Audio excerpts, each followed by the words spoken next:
को न्याय। मित्रों, बात करते हैं इस वीडियो में एक कुत्ते को न्याय।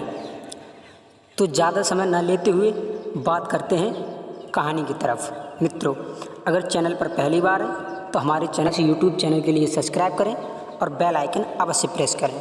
तो चलिए बात करते हैं कहानी की तरफ। एक समय भगवान श्री राम सभा में बैठे हुए थे तो उन्होंने एक कुत्ते की रोने की आवाज़ सुनी। तो उन्होंने अपने दूत से कहकर उसे भगा दिया।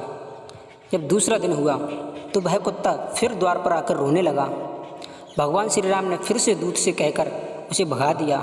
इसी प्रकार जब तीसरा दिन हुआ तो वह कुत्ता फिर भगवान श्री राम के द्वार पर आके रोने लगा। तो इस कारण को देखकर भगवान श्री राम ने उस कुत्ते को भगाया नहीं, बल्कि उसके रोने का कारण जानने के लिए अपने दूतों से कहकर उस कुत्ते को दरबार में बुलाने के लिए कहा।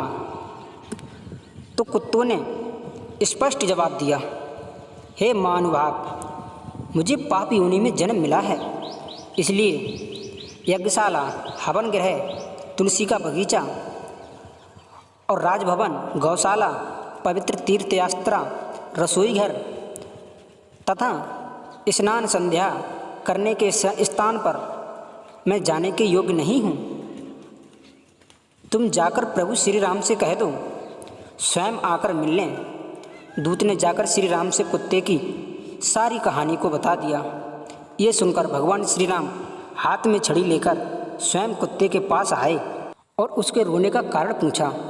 तो कुत्ते ने राम को बताया, हे दयानिधि, आपने मेरे लिए बड़ा कष्ट किया है जो यहाँ पधारे। हे महाराज, मैंने कोई अपराध नहीं किया है, फिर भी एक सन्यासी ने मुझे पत्थर से मारा है, जिसके कारण मेरा पैर टूट गया है। इसी से दुखी होकर मैं आपकी शरण में आया हूँ।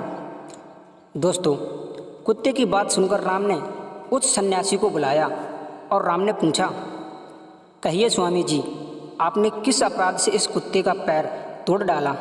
सन्यासी ने उत्तर दिया, हे भगवान, मैं भिक्षा के लिए रास्ते में जा रहा था, तभी इसने मेरा भिक्षा अन्न छीन लिया। वह महाअन्न का समय था, मैं भूखा था।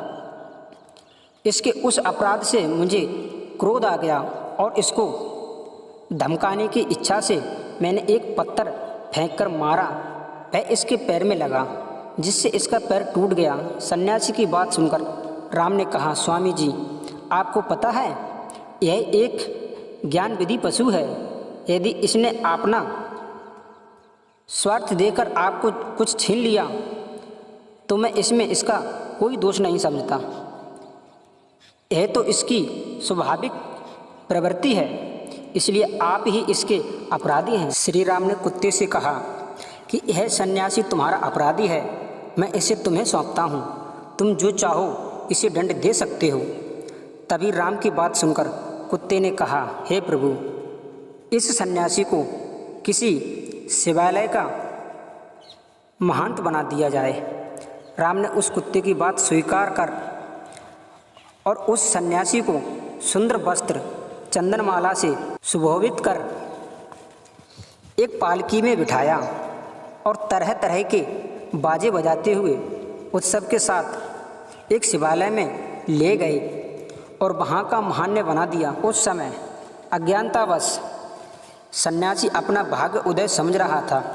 भगवान श्री राम भी अपने साथियों को राजसभा में लौटा लाए।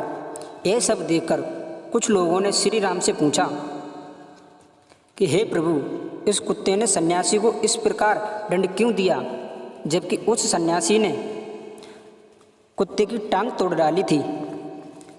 उसको दंड देने की बजाय उसे महांत बना दिया। सब लोगों की बात सुनकर राम ने कहा, इस बात को आप कुत्ते से ही पूछ लो कि उसने ऐसा क्यों किया। तभी सब लोगों ने कुत्ते से पूछा कि आपने ऐसा क्यों किया, उसे दंड देने की बजाय उसे महांत क्यों बना दिया।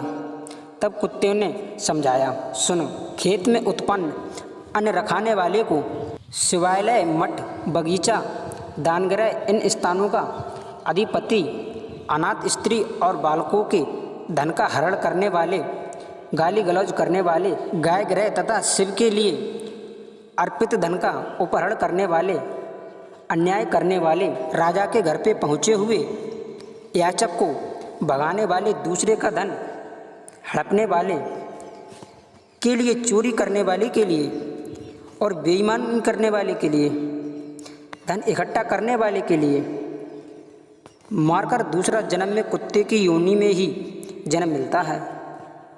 ये कटु शब्द सुनकर कुत्ते ने ऐसा कहा कि मैंने भी कुत्ते का जन्म इसीलिए पाया है क्योंकि मैं भी अपने पिछले जन्म में एक मटका महान था। मैंने उस सन्यासी को उसकी करने का दंड देने के लिए ही उसे यह पद दिलाया है। दोस्तों, उस सन्यासी ने उस मठ में जाकर जीवन भर जो पाप किए उसके कारण उसे अगले जन्म कुत्ते योनि में मिला। कर्म की गति विचित्र है, कहाँ वो कुत्ता होकर भी मुक्त हो गया और कहाँ वो सन्यासी होकर भी कुत्ता हो गया।